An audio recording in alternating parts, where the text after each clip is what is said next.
എല്ലാവർക്കും നമസ്കാരം. പുതിയൊരു വീഡിയോയിലേക്ക് എല്ലാവർക്കും സ്വാഗതം. സദ്യക്കൊക്കെ നമുക്ക് ഒഴിച്ചുകറിയായിട്ട് തയ്യാറാക്കിയെടുക്കുന്ന പരിപ്പ് കറിയുടെ റെസിപ്പി ഒന്ന് കണ്ടാലോ? ഞാൻ എൻ്റേതായ രീതിയിൽ തയ്യാറാക്കുന്ന വളരെ എളുപ്പത്തിൽ ചെയ്യാൻ പറ്റുന്ന ഒരു പരിപ്പ് കറിയാണ്.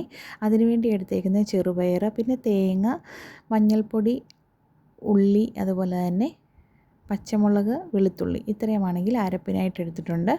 അപ്പോൾ നമുക്ക് ഈ ഒരു ചെറുപയറാണെങ്കിൽ കഴുകി വൃത്തിയാക്കി കുക്കറിൽ അതൊന്ന് വേവിക്കാൻ വെക്കാം. നമ്മൾ നേരത്തെ ആണെങ്കിൽ തലേന്ന് തന്നെ ഇങ്ങനെ പരിപ്പാണെങ്കിൽ ഈ ഒരു പയറാണെങ്കിൽ കുതിർക്കാനിടുക ഒന്നും ചെയ്തിട്ടില്ല. സെയിം ടൈം നമ്മൾ എപ്പോഴാണോ കറി ആണെങ്കിൽ റെഡിയാക്കുന്നത് ആ സമയത്താണ് നമ്മൾ ഈ ഒരു പയർ നമ്മൾ വേവിച്ചെടുക്കുന്നത്.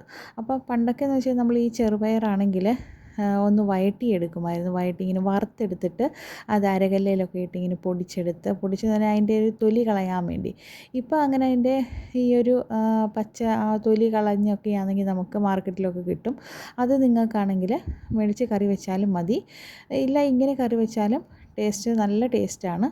അപ്പോൾ അരപ്പ് നമ്മളാണെങ്കിൽ നന്നായിട്ട് അരച്ചെടുത്ത് വന്നു. അപ്പോൾ ഇതിൻ്റെ കൂട്ടത്തിൽ ഞാൻ ജീരകവും കൂടെ ചേർത്തിട്ടുണ്ടായിരുന്നു. ജീരകവും കൂടെ ആദ്യം തന്നെ ചേർത്തിട്ട് അരച്ചാൽ മതി. അത് കഴിഞ്ഞിട്ട് നമ്മൾ ഈ ഒരു കുക്കർ ഒന്ന് തുറന്ന് നോക്കി അതിൻ്റെ പ്രഷറൊക്കെ പോയി കഴിഞ്ഞപ്പോൾ നമ്മൾ കുക്കറൊക്കെ തുറന്ന് നോക്കി കഴിഞ്ഞപ്പോഴത്തേന് നന്നായിട്ട് ഈ ഒരു പയർ വെന്ത് വന്നിട്ടുണ്ടായിരുന്നു. അത് നമുക്കൊന്ന് ഉടച്ചു കൊടുക്കാം. വെള്ളമൊക്കെ വറ്റിയിട്ട് നന്നായിട്ട് വെന്ത് വന്നിട്ടുണ്ടായിരുന്നു. ഉപ്പുകൂടി ചേർത്തിട്ടാണ് നമ്മളിത് വേവിച്ചെടുക്കുന്നത്. ഇനി ഒരു ചട്ടിയാണെങ്കിൽ വെച്ചിട്ട് ആ ഒരു പയറെല്ലാം ആണെങ്കിൽ ഈ ഒരു ചട്ടിയിലോട്ട് ഇട്ട് കൊടുക്കാം. നമുക്ക് ഈ കുക്കറിലോട്ട് തന്നെ ആണെങ്കിലും ചെയ്തെടുത്താൽ മതി. പിന്നെ ഞാൻ ചട്ടിയിലാണെങ്കിൽ ഒരു ഇഷ്ടത്തിന് വെച്ചതാണ്. ചട്ടിയിലോട്ട് നമുക്ക് ഈ ഒരു പയറെല്ലാം ഇട്ട് കൊടുക്കാം. പിന്നെ നമുക്ക് ആ ഒരു കുക്കറിലോട്ടാണെങ്കിൽ കുറച്ച് വെള്ളം കൂടെ ആണെങ്കിൽ ഒഴിച്ചിട്ട് നമുക്ക് ഈ ഒരു പയറിലോട്ടാണെങ്കിൽ അതെല്ലാം അങ്ങോട്ട് ഒഴിച്ചു കൊടുക്കാം. ഒരുപാട് വെള്ളമൊന്നും ചേർക്കരുത്. പരിപ്പ് കറി എപ്പോഴും ആണെങ്കിൽ ഒന്ന് കുറുകി തന്നെ ഇരിക്കണം. ആ ഒരു പരിപ്പ് കറി കൂട്ടി കുറച്ച് നെയ്യൂടൊക്കെ ഒഴിച്ച് ഒരു പപ്പടം കൂടി ഇട്ട് ഇളക്കി ചോറ് കഴിക്കാൻ ആഹാ എന്താ ടേസ്റ്റ്. അപ്പോൾ നമുക്ക് അരപ്പാണെങ്കിൽ ഒഴിച്ചു കൊടുക്കാം. അരപ്പിന് വേണ്ടി നമ്മളെടുത്ത് തേങ്ങ, മഞ്ഞൾപ്പൊടി, എരിവിനാവശ്യത്തിനുള്ള പച്ചമുളക്, പിന്നെ ജീരകം, അതുപോലെ തന്നെ വെളുത്തുള്ളി ഞാൻ 2 അല്ലി വെളുത്തുള്ളിയാണ് എടുത്തേക്കുന്നത്. പച്ചമുളകാണെങ്കിൽ എരിവുള്ള പച്ചമുളക് ആയതുകൊണ്ട് 2 പച്ചമുളകാണ് എടുത്തേക്കുന്നത്.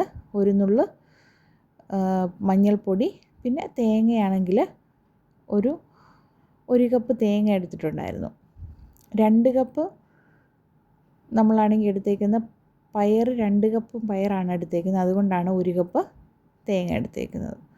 അപ്പോൾ നമുക്ക് ഇത്രയേ ഉള്ളൂ. പെട്ടെന്ന് തന്നെ കണ്ടില്ല, അരപ്പൊടി ഒഴിച്ച് അതൊന്ന് തിളച്ച് വന്ന് ഞാൻ എടുത്തിട്ടുണ്ടായിരുന്നു. അതൊന്നായി വന്നപ്പോഴത്തേനും നമുക്കാണെങ്കിൽ കടുക് താളിക്കുക, ഒഴിക്കുക, കറി റെഡി. എന്ത് പെട്ടെന്ന് നമ്മൾ ചെയ്തെടുത്തത്. കുതിർത്ത് വെക്കുകയോ വേവിക്കുകയോ. ഇപ്പോൾ നമ്മൾ തലേന്ന് തന്നെ ആണെങ്കിൽ വെള്ളത്തിലൊക്കെ ഇട്ട് എടുത്തേക്കുന്ന, അല്ലെങ്കിൽ ഒരു 5-6 മണിക്കൂർ മുന്നേ പയറൊക്കെ വെള്ളത്തിലിട്ട് വെച്ചിട്ട് പിന്നെ നമുക്ക് സാധാരണ കുക്കറിലൊന്നും വേവിച്ചെടുക്കണ്ട. സാധാരണയാണെങ്കിൽ നമ്മൾ വേവിച്ചെടുക്കുന്ന പോലെ ആണെങ്കിൽ സാധാ പാത്രത്തിലാണെങ്കിൽ വേവിച്ചെടുത്ത് വെച്ചാൽ മതി. പെട്ടെന്ന് തന്നെ നമുക്ക് വെന്ത് കിട്ടുകയും ചെയ്യും. പിന്നെ അതൊന്ന് ഉടച്ചെടുത്ത് വെച്ചാൽ മതി. അപ്പോൾ നമ്മളുടെ ഈ ഒരു കറിയിലേക്ക് കടുക് താളിച്ചൊഴിക്കാം. കടുക് താളിക്കുമ്പോൾ ഞാൻ ചേർത്തേക്കുന്നതെന്ന് വെച്ച് കഴിഞ്ഞാൽ നെയ്യാണ്. അപ്പോൾ നിങ്ങൾ കടുക് താളിക്കുമ്പോൾ നെയ്യ് ചേർത്ത് കടുക് താളിക്കുക. നെയ്യ് മാത്രമാണ് ഞാനിപ്പോൾ എടുത്തേക്കുന്നത്. അതിനൊരു പ്രത്യേക ടേസ്റ്റാണ്. അല്ലെങ്കിൽ തന്നെ ഞാൻ നേരത്തെ പറഞ്ഞതുപോലെ പരിപ്പ് കറി നമ്മളാണെങ്കിൽ അതിൻ്റെ കൂട്ടത്തിൽ നെയ്യ് ഒഴിച്ച് പപ്പടമൊക്കെ ഇട്ട് ഇളക്കി ആഹാ അടിപൊളി ടേസ്റ്റിൽ നമുക്ക് കഴിക്കാവുന്നതാണ്. ഇപ്പം ഈ ഒരു പരിപ്പ് കറിയാണെങ്കിൽ വെറുതെ കോരി കഴിക്കാനാണെങ്കിലും വലിയ ഇഷ്ടമാണ്. ഇവിടെ ഞങ്ങളുടെ മോൾക്ക് ഭയങ്കര ഇഷ്ടമാണ്. മിക്ക സമയത്തും ഞാനത് റെഡിയാക്കുന്നതാണ്. പിന്നെ സദ്യക്കാണെങ്കിൽ നമ്മൾ പ്രത്യേകം ഞങ്ങളൊക്കെ ഈ ഒരു പരിപ്പാണ് നമ്മൾ സദ്യക്കൊക്കെ സാധാരണയായിട്ട് വെക്കുന്നത്. അപ്പോൾ വീഡിയോ ഇഷ്ടപ്പെട്ടു എന്ന് വിചാരിക്കുന്നു. ഇഷ്ടപ്പെടുവാണെങ്കിൽ ലൈക്ക് ചെയ്യാനും കമൻറ്റ് ചെയ്യാനും അതുപോലെ തന്നെ നിങ്ങളുടെ ഫ്രണ്ട്സിനൊന്ന് ഷെയർ ചെയ്ത് കൊടുക്കാനും മറക്കരുത്. സബ്സ്ക്രൈബ് ചെയ്യാതെ കാണുന്നവരൊക്കെയാണെങ്കിൽ സബ്സ്ക്രൈബ് ചെയ്ത് സപ്പോർട്ട് ചെയ്യാനും മറക്കല്ല കേട്ടോ.